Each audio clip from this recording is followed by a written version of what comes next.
Hey friends, David Schimmel here.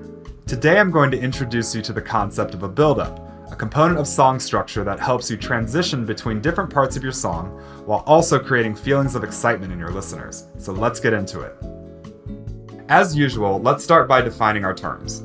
A buildup is a transitional section of a song that connects to other sections of a song, such as a verse and a drop, by releasing the tension from the first section while simultaneously creating or building up a sense of anticipation that is resolved by the entrance of the second section.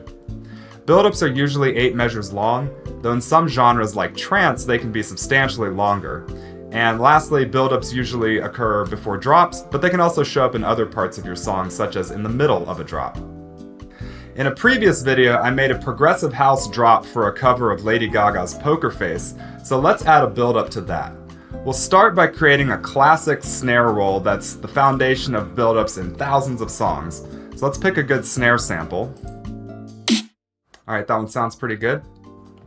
I'm going to add that snare onto a new MIDI track, and then I'm going to make a clip that's 7 measures long. Now that might sound weird because the build-up is supposed to be 8 measures long, but we want to leave that last measure open for a vocal sample or a drum fill. So a classic snare roll starts off with 4 measures of quarter notes. We'll draw those in. And then 2 measures of 8th notes. And 1 measure of 16th notes. So you see how we have a group of 4 measures, and then a group of 2, and then a group of 1. So we're going down by powers of 2 in terms of the length of each section, but we're going up by powers of 2 in terms of how fast the notes are playing. That sounds like this.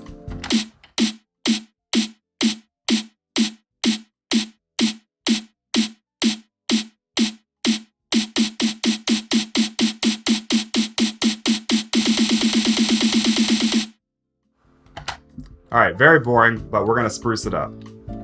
Part of the problem with the classic snare roll is that it's very predictable, and in the first half it can also feel sluggish because it's just slow quarter notes, and it can make the listener want us to hurry up and get to the point.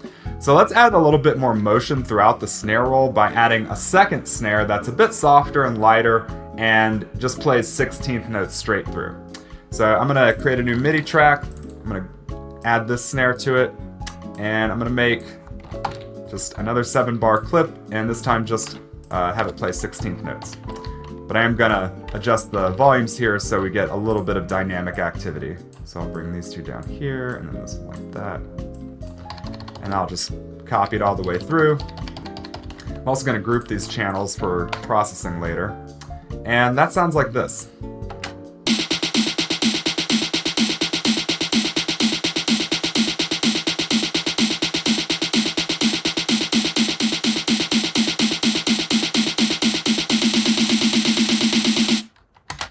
Alright, now we're getting somewhere. Now our buildup has a bit more energy in it, but the tones of our snares still sound kind of flat.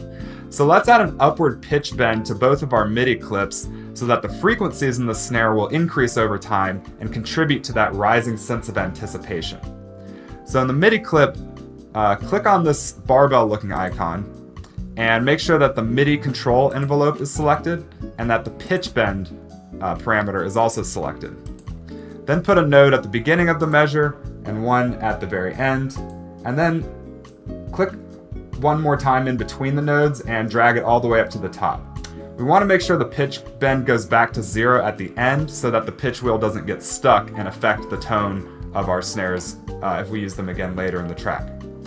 Let's add this to our other MIDI clip, so barbell icon, MIDI control, pitch bend, add our first node, add our last node, and then add one in the middle and bring it all the way up. And together that sounds like this.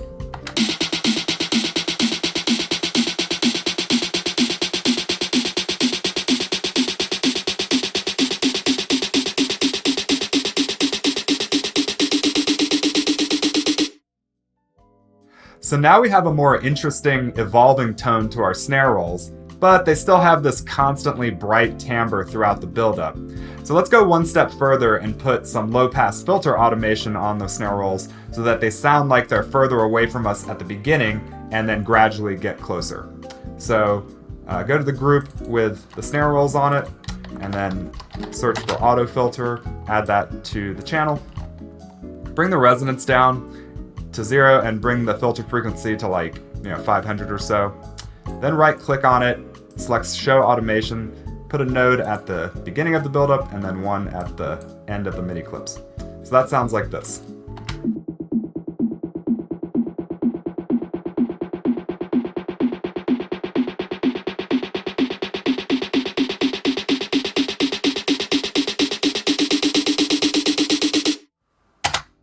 All right. Our buildup is sounding really good now, so we just need a few finishing touches. Let's heighten the contrast between the end of our buildup and the start of our drop by adding some reverb automation. We'll make the last few notes of our snare roll sound kind of washed out and blurry, so that when the drop hits and brings everything into focus, it will be that much more impactful. So let's add a reverb onto our snare roll group. Set the dry wet to 0, and bring in a little bit more of the highs. And bring the decay time up a couple seconds, maybe 2.5. Now, right-click the dry wet, select Show Automation, and then we'll start at 0 at the halfway point of our build-up. We'll bring the end of the snare roll to 100%, and then we'll make it curve up like this, so we only really start bringing in the reverb near the end of the rolls. So that sounds like this.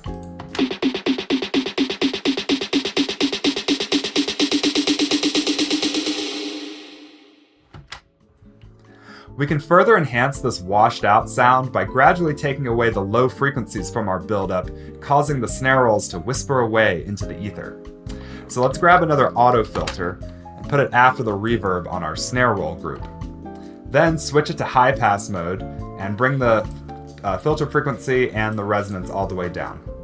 Now right click on the filter frequency, select Show Automation, and add a node in the midpoint of our buildup and then one at the very end, just before the drop. Then bend the slope down a bit so that we don't get the full high pass effect until the very end, so that it captures a bit of that reverb tail that we added. That sounds like this.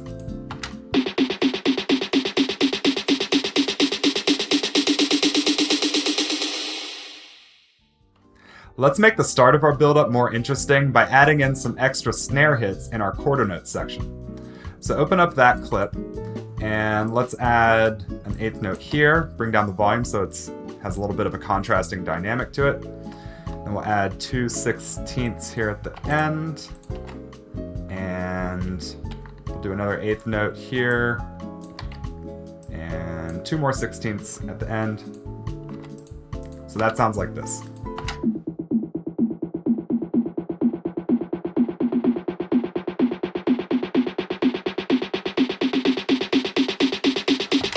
You get the picture. Now, of course, you can use other drums besides snares in your buildups, so let's add a kick roll for more impact. So I'll create a new MIDI channel here in our buildup group, and I'll drag my kick sample into the instrument lane. Now I'll make another 7-bar MIDI clip, and let's see, I'll put a note here, maybe a note here, and then now I'll start building up the speed of it. And then for the last one, I'll go with eighths. And then one final beat of 16ths. So altogether, that sounds like this.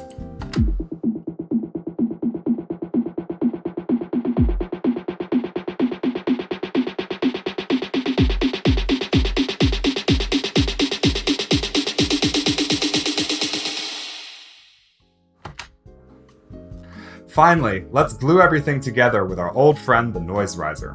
So create a new MIDI track in our group with the buildup instruments, add a new instance of Vital onto that MIDI track, and then open our riser sound.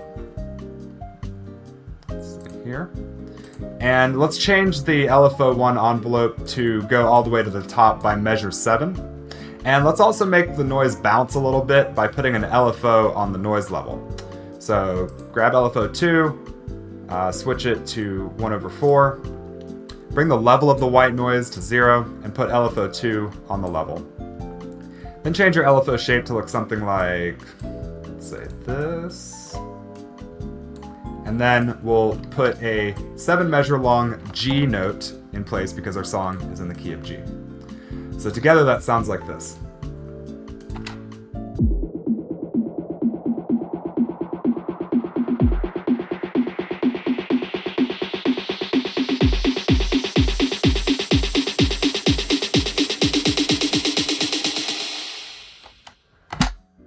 Perfect.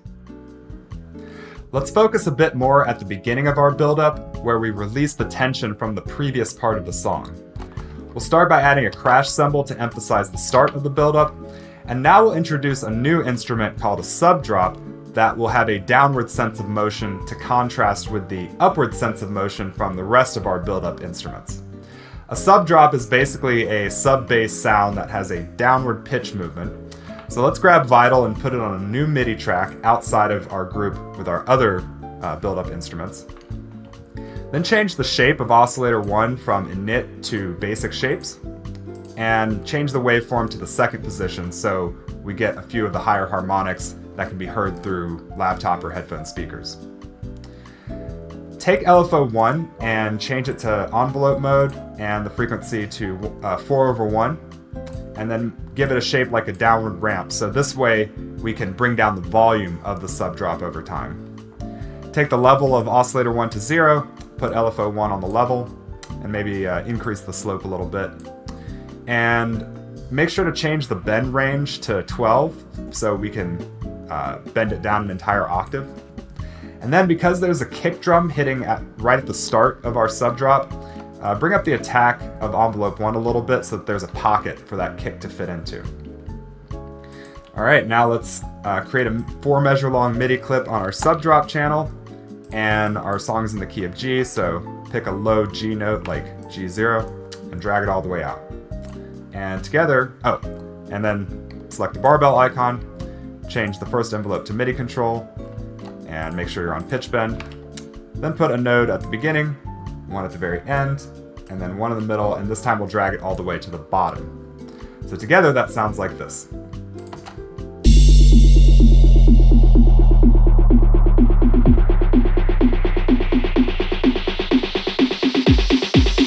And you know the rest. Let's add a high frequency sound to complement our subdrop and enhance this downward sense of movement. We'll reuse our noise riser and essentially run it in reverse. So grab Vital, put it on a new MIDI channel, and open up our riser sound. And we'll change the ramp to point downward instead on LFO1 and decrease the frequency to 4/1. Now, to get a more interesting sound, we can make the noise flutter by adding another LFO onto the level. So bring the level of the white noise to 0 and put LFO2 on that level. Then switch it to seconds mode by clicking the note, and that sounds like this. Okay, fine, but we can make the sound even more modern by having the fluttering be very fast at the beginning, very high frequency, and then gradually getting slower over time. So to do that, we'll use yet another LFO. So grab LFO3, turn it into a downward ramp, maybe bend the slope down a little bit, switch it to envelope mode, and give it a frequency of 4/1. Then open LFO2 again and drag LFO3 onto the frequency of the LFO2. We don't need it to go up quite so high, so let's bring down the amount a bit. And we can also bring down the ending frequency of LFO3. So let's put it at, 2.25 or so. That sounds like this.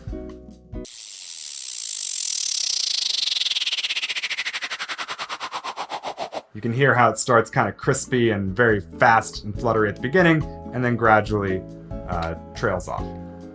So we'll add another G note that lasts 4 measures long for our riser sound, or our downer sound rather. And let's also make it fade out at the end by using a utility. So put a utility on your downer channel, right click the gain, select show automation, and then add some nodes at the beginning and end of the clip.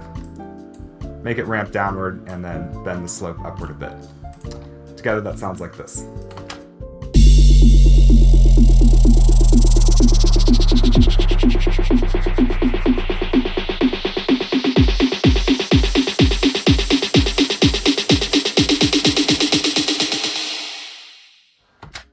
Cool. Now we've released the tension that was established in the first part of our song, so let's pique the listener's curiosity for what comes after the build-up by teasing a fragment of the main melody that they'll hear in the drop.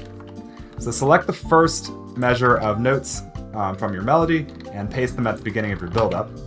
Then open that clip and delete all but the last 3 notes and shorten the last note so it lands right on the beat. That sounds like this. Okay, and then similar to how we did with the snare buildups, we'll add another copy of this here at 11, then another copy at 13. And for here, let's extend this clip out a bit, delete these extra notes, and we'll paste these so that they start occurring more frequently. And then for this last one, we'll just play the last note a couple more times. So this last part sounds like this.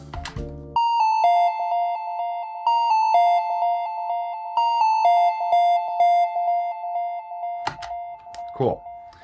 And then similarly with how we did with the snare rolls, we want the melody to sound distant and far away and out of focus at the start, and then gradually it will come closer to us. So we'll do that with 2 effects. First, we'll grab a reverb and put it on our channel just before the utility. Right-click the dry wet, select show automation, and put a node at 100% at the beginning and 0 at the very end after the last note.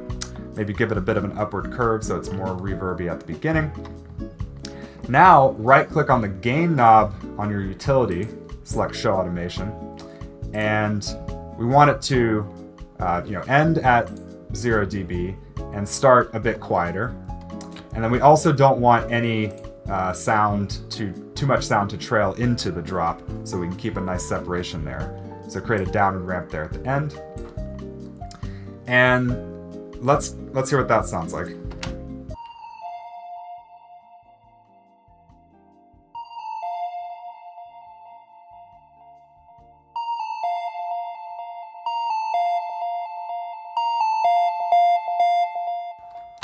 Cool, maybe we'll increase the decay time a little bit.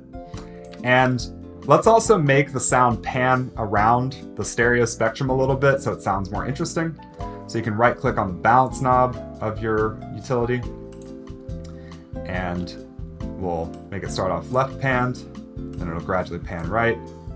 Then we'll speed up the panning, left, right, and we'll end up in the center, 0. So let's put that all together with the rest of our build-up.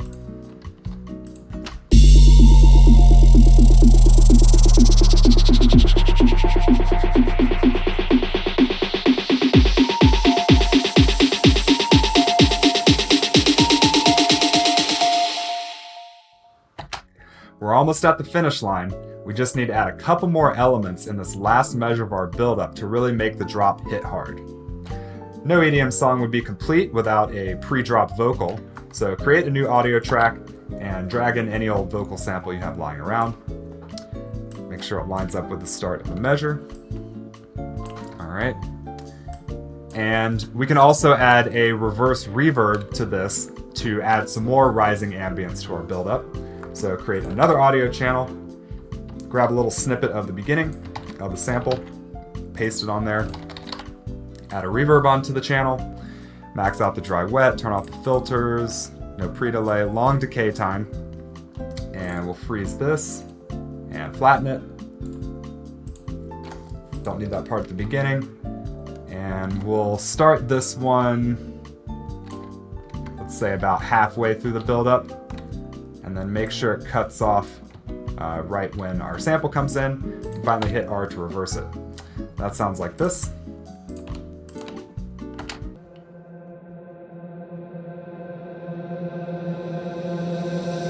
Turn down for what? All right. Finally, let's add a short drum fill just before the drop to pull the listener forward.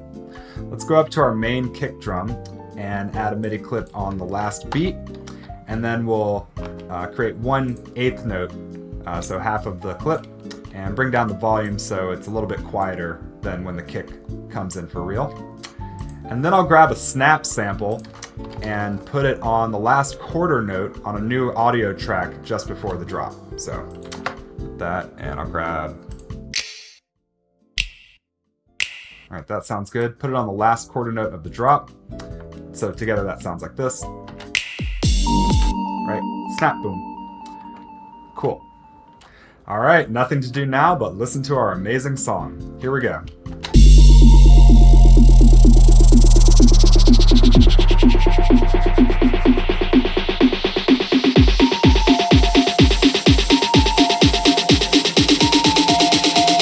Turn down for what?